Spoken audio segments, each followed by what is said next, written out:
Assalamu alaikum, chers frères et sœurs. As-tu déjà eu cette sensation étrange, presque accablante, où une seule personne semble habiter toutes tes pensées? Tu te réveilles avec son image dans l'esprit. Tu manges, tu travailles, tu pries. Mais quelque part au fond de toi, cette personne est toujours là, inexplicablement présente, inévitablement liée à ton quotidien.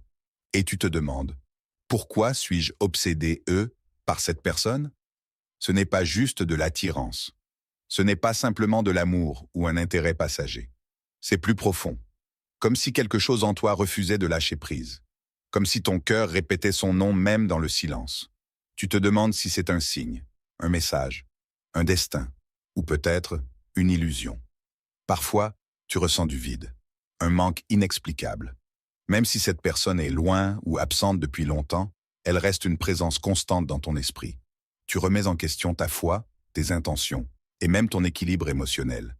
Tu pries, tu fais du dhikr, mais ton cœur reste accroché à cette pensée.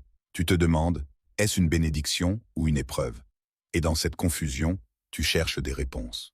Tu veux comprendre pourquoi Allah permet que cette pensée soit si persistante. Pourquoi ton cœur est si attiré. Pourquoi cette personne te revient sans cesse, même quand tu essaies de l'oublier. Est-ce que cela vient de toi? Est-ce un rappel divin? Ou bien un test destiné à t'enseigner quelque chose de plus profond sur toi-même et sur ton lien avec Allah? Ce que tu ressens est réel, et tu n'es pas seul. Beaucoup vivent cette tempête intérieure, ce tiraillement entre sentiment et spiritualité. Et si cette obsession apparente était en réalité une opportunité, un appel à comprendre quelque chose de plus grand, une chance d'écouter ce que ton Créateur essaie peut-être de te dire, à travers le silence de ton cœur. Avant de commencer cette vidéo, n'oubliez pas de liker cette vidéo, car cela nous donne beaucoup de force pour continuer à partager du contenu bénéfique. Et je vous invite à vous abonner à notre chaîne et d'activer la cloche de notification pour rester informé de nos prochaines publications sur la foi islamique.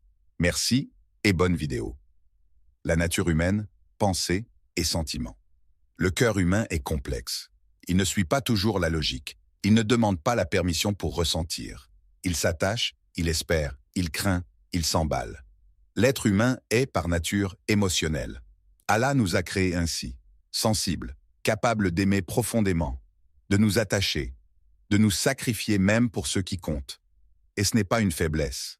C'est une réalité de notre fitra, notre nature primordiale.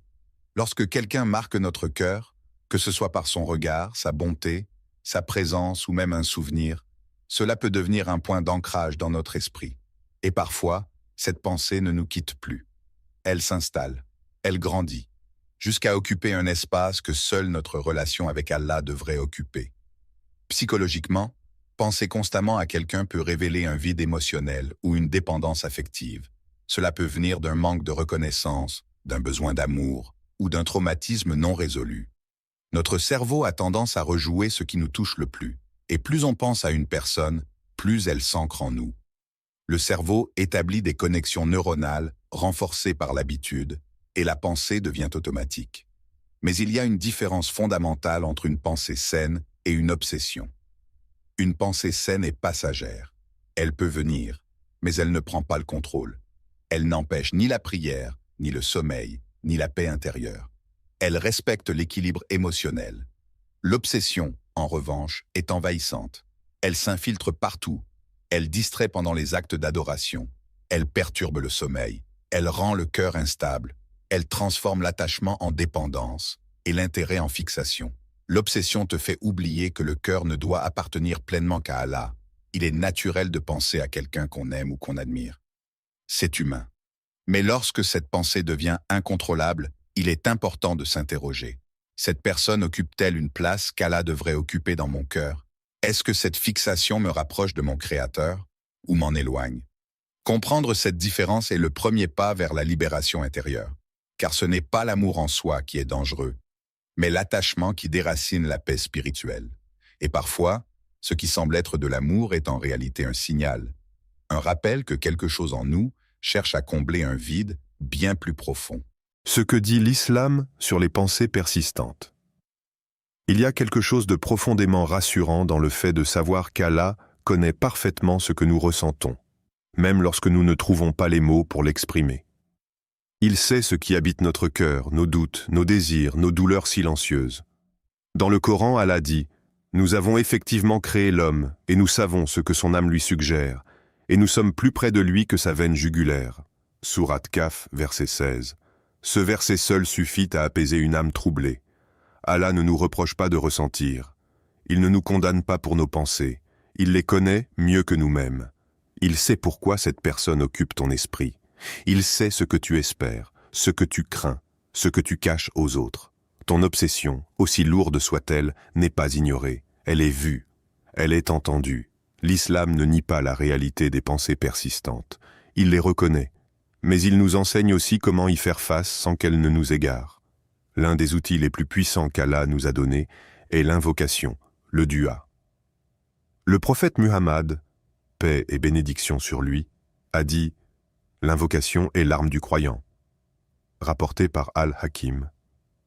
Le dua te permet de confier à Allah ce que tu ne peux plus porter seul. Lorsque tu ressens que cette pensée devient trop lourde, trop envahissante, adresse-toi à lui. Dis-lui ce que tu ressens, même si ce n'est pas raisonnable, même si tu as honte. Allah aime qu'on lui parle avec sincérité, même dans nos contradictions.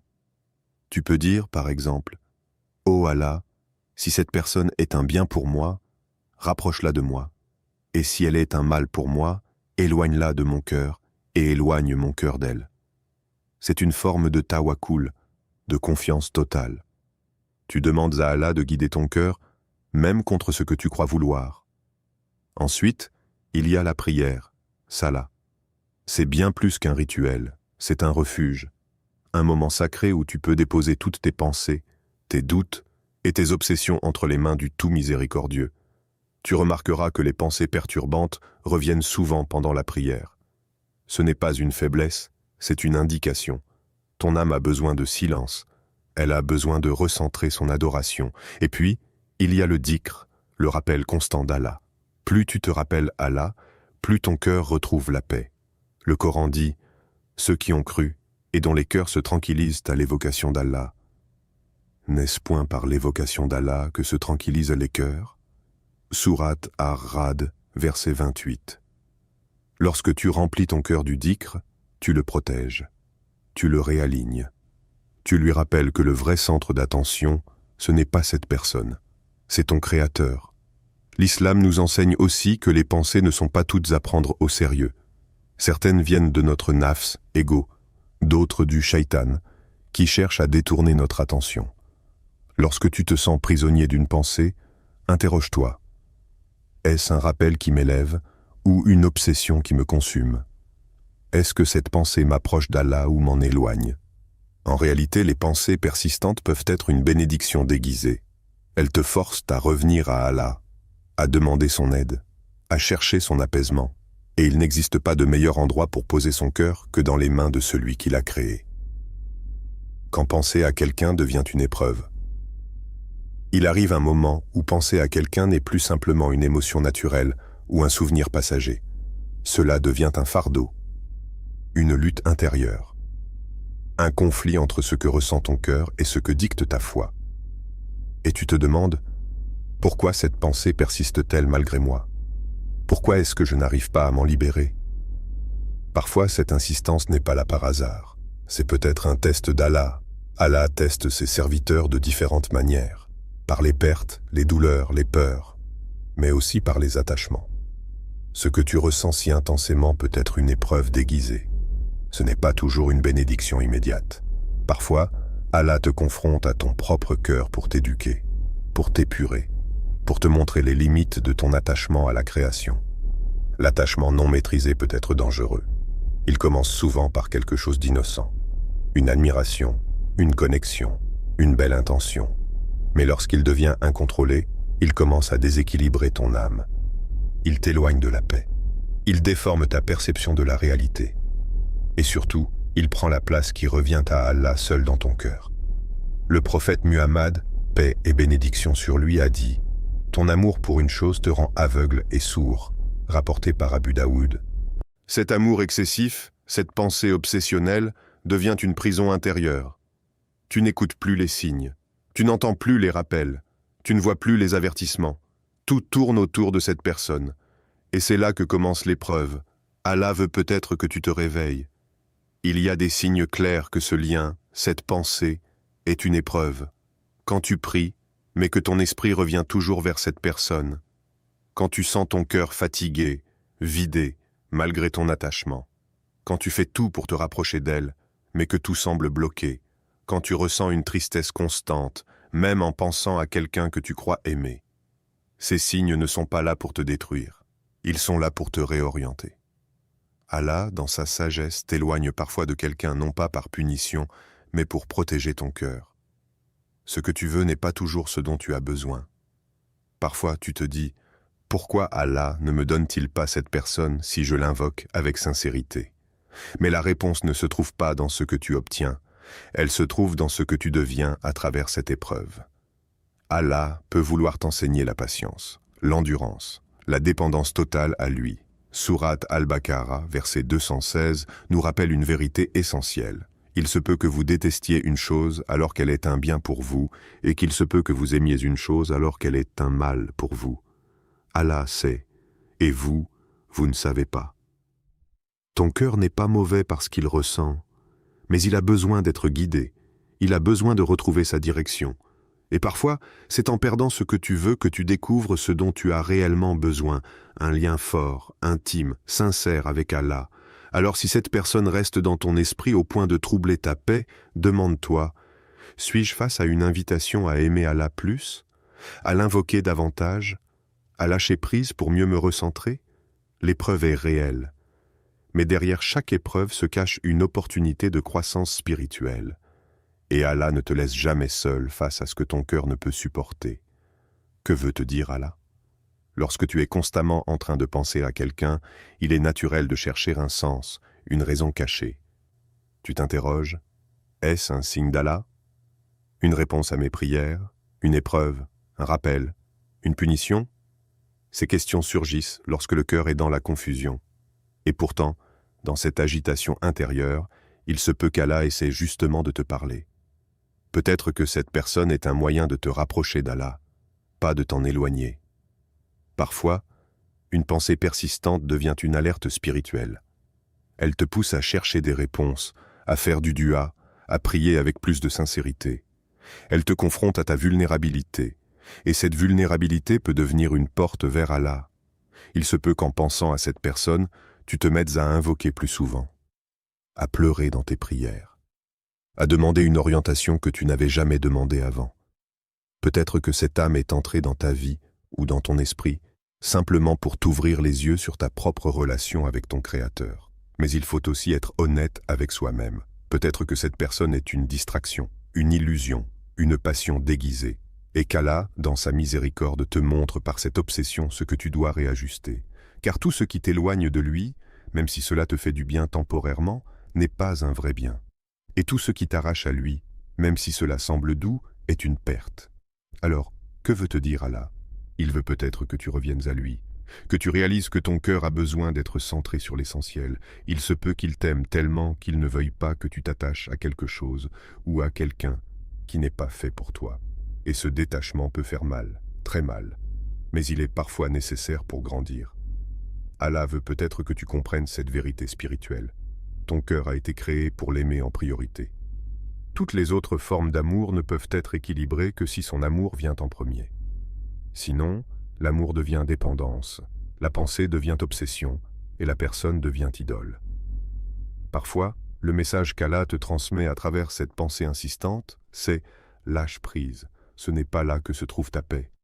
Et en lâchant prise, tu ne perds pas, tu gagnes en clarté, tu gagnes en liberté, tu donnes à ton cœur la possibilité de se recentrer sur celui qui ne trahit jamais, ne s'éloigne jamais, et ne te fait jamais attendre pour de mauvaises raisons. L'élévation spirituelle commence souvent par une perte, une confusion, une douleur. Mais cette douleur, si elle est vécue avec foi et conscience, devient un moyen de purification. Tu apprends à rediriger ton cœur, à aimer différemment, à vivre avec une intention plus pure. Et si cette personne était juste un miroir, un reflet de quelque chose que tu recherches en toi-même, de l'amour, de la paix, du sens, Allah te montre peut-être que ce que tu cherches dans cette personne, c'est ce que tu dois chercher en lui. Il est Al-Wadud, le plein d'amour. Il est As-Salam, la paix. Il est Al-Hadi, le guide. Alors que veut te dire Allah? Peut-être simplement ceci: reviens à moi, ton cœur m'appartient. Et ce que je t'ai préparé est meilleur que ce à quoi tu t'accroches. Tu as un cœur qui ressent, qui espère, qui aime. Et ce cœur est précieux, tellement précieux qu'Allah, dans sa sagesse, t'invite à le protéger, à le purifier, à l'orienter vers ce qui est éternel. Car tout ce qui appartient à ce monde, les gens, les relations, les souvenirs, est passager. Seul Allah demeure. La vérité est là. Tant que tu n'aimeras pas Allah plus que sa création, ton cœur restera instable. Ce que tu cherches dans les autres, c'est peut-être ce que tu n'as pas encore trouvé en lui. Et lorsqu'il devient ton centre, tout change. Ton amour devient plus sain, tes pensées plus légères, ton cœur plus libre. Tu n'as pas été créé pour t'attacher à ce qui te brise. Tu as été créé pour connaître Allah, l'aimer et marcher vers lui. C'est en développant ta relation avec lui que tu trouveras la paix que personne d'autre ne peut t'apporter. Alors aujourd'hui, fais un choix, celui de te développer, de te recentrer, de grandir spirituellement. Quelques conseils pratiques pour t'aider à te libérer de cette pensée constante et avancer. Fais du dua un refuge quotidien. Parle à Allah avec sincérité. Dis-lui ce que tu ressens, sans filtre. Il est celui qui comprend même les silences. Multiplie le dhikr. Répète des invocations comme La ilaha illa Allah, Hasbi Allahu, La ilaha illa huwa, Ya Mujib, exauce-moi. Le rappel constant d'Allah ramène le cœur à sa vraie demeure. Soigne ta prière. Ne prie pas pour cocher une case, mais pour te reconnecter. Mets-y ton cœur. Pleure s'il le faut. Allah écoute. Entoure-toi de rappels. Écoute des rappels spirituels. Lis le Coran. Fréquente ceux qui t'élèvent. Protège ton environnement. Travaille sur toi. Ton attachement est peut-être un signe qu'il y a un vide en toi à combler. Renforce ton identité. Apprends. Guéris. Sois patient avec toi-même. Et surtout, rappelle-toi ce que dit Allah dans Sourate Al-Baqarah, verset 216. Il se peut que vous détestiez une chose alors qu'elle est un bien pour vous, et que vous aimiez une chose alors qu'elle est un mal pour vous. Allah sait. Et vous, vous ne savez pas.